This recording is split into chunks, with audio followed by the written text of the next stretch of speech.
Les îles Caïmans, rien que le nom, ça évoque pas mal d'images, n'est-ce pas? Mais au-delà des clichés sur les plages et la finance, qu'est-ce qui se cache vraiment derrière cette réputation? Pourquoi tant d'entreprises internationales choisissent ce petit coin des Caraïbes? C'est exactement ce qu'on va décortiquer ensemble.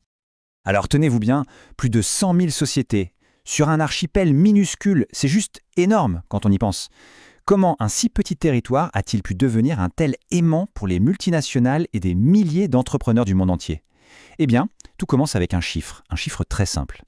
Et le voilà, ce chiffre magique, 0%. C'est le taux d'imposition sur les sociétés, sur les dividendes et sur les plus-values.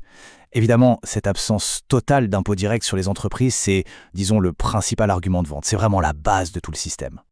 Alors on pourrait s'arrêter là et se dire, ok, paradis fiscal, affaire classée. Mais ce serait aller un peu vite en besogne. La réalité est bien plus nuancée, bien plus structurée que ça. Alors allons voir ce qui se cache vraiment derrière ce fameux 0%.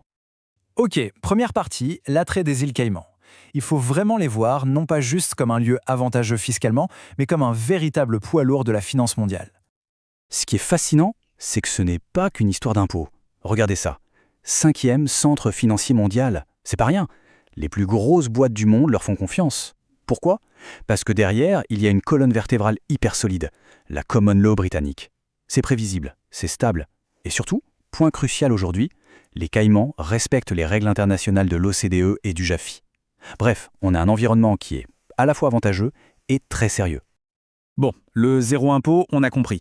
Mais si on creuse, quels sont les autres avantages stratégiques qui font vraiment la différence par rapport à d'autres juridictions? En fait, c'est un package complet. Bien sûr, l'exonération fiscale est le point de départ. Mais il faut ajouter une stabilité juridique en béton armé, une vraie protection des actifs, avec une séparation claire entre le pro et le perso, et puis cette fameuse confidentialité, qui, attention, n'est pas de l'anonymat, on y reviendra. Mais par-dessus tout, il y a la réputation, dite premium. Et ça, concrètement, ça veut dire que les banques et les partenaires internationaux ouvrent leurs portes bien plus facilement. Ce tableau est super parlant pour comprendre le positionnement des Caïmans. On voit tout de suite que le coût annuel est plus élevé que, par exemple, les BVI ou les Seychelles. Mais en face, regardez la réputation bancaire. Excellente. C'est ça le deal.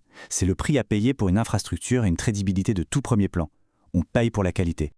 Allez, passons à la pratique. C'est bien beau tout ça, mais concrètement, comment on fait? Comment une simple idée se transforme en une vraie société là-bas?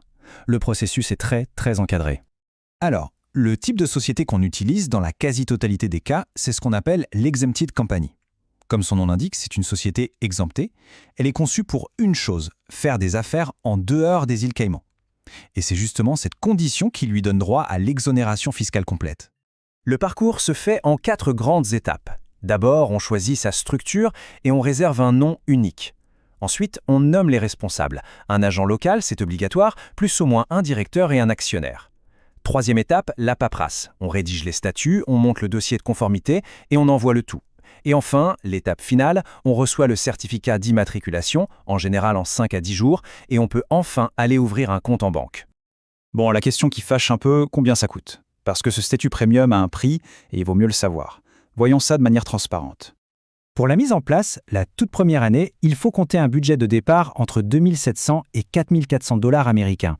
Ça couvre les frais du gouvernement, les honoraires professionnels, bref, tout pour lancer la machine. Et après, eh bien, il y a les coûts annuels pour maintenir la société en vie. Là, on parle d'une fourchette entre 3 450 et 8 300 $ par an. Ça paierait renouvellement de la licence, l'agent local et les déclarations de base pour rester en règle.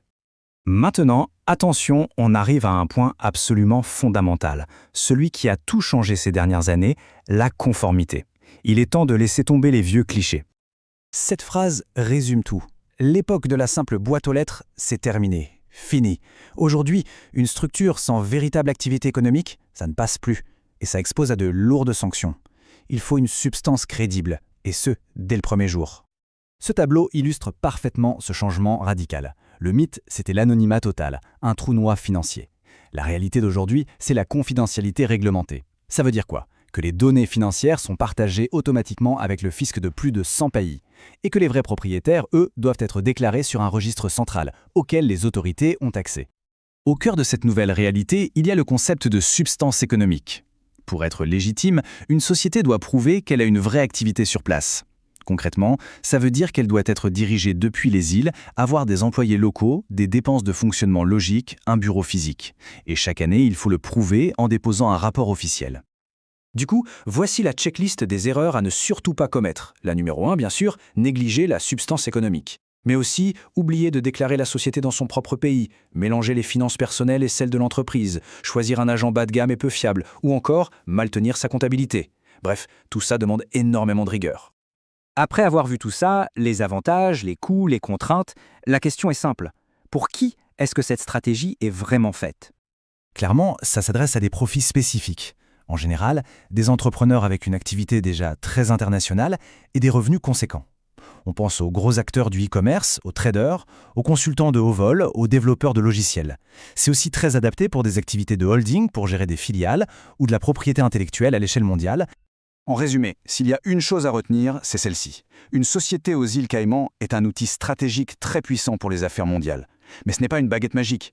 Son efficacité repose sur un vrai investissement, une substance économique réelle et une conformité absolument irréprochable. Et tout ça nous amène à une dernière question, pour réfléchir un peu. Dans un monde qui va vers une transparence financière quasi totale, quel avenir pour ces centres financiers premium? Vont-ils devenir des sortes de coffres-forts juridiques, des pôles de stabilité dans un monde complexe, ou devront-ils se réinventer complètement? C'est l'une des grandes questions qui va agiter la finance internationale dans les années à venir.